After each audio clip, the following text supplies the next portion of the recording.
हर रोज़ बिजली के बिलों में जालमाना टैक्स और ब्लैक में खाद का फ़रोख्त होना और कभी पेट्रोलियम मसनूआत की कीमतों में इजाफा किसानों के लिए दर्द सर बन गया।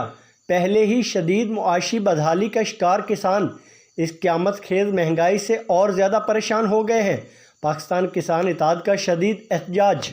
खाद का रेट DAP तकरीबन 12,000, यूरिया मिल भी नहीं रहा, जो ब्लैक बेच रहे हैं डीलर तकरीबन 3500 रुपए, आटा नहीं मिल रहा।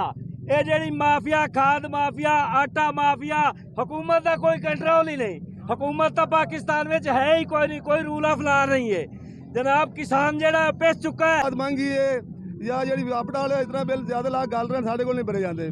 तो इस अलावा आटे का बुरहान है इस टाइम से, या तो अगर गंदम नहीं होनी तो आटा असीं किवें पूरा करांगे।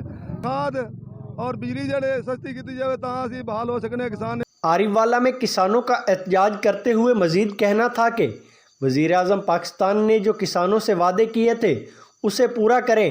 हम मजीद महंगाई का बोझ किसान नहीं बर्दाश्त कर सकते। हमारे मुतालबात नहीं माने जाते तो पाकिस्तान किसान इत्तेहाद इस्लामाबाद का रुख करेगी। हम अपने बच्चों को भूख से मरता नहीं देख सकते।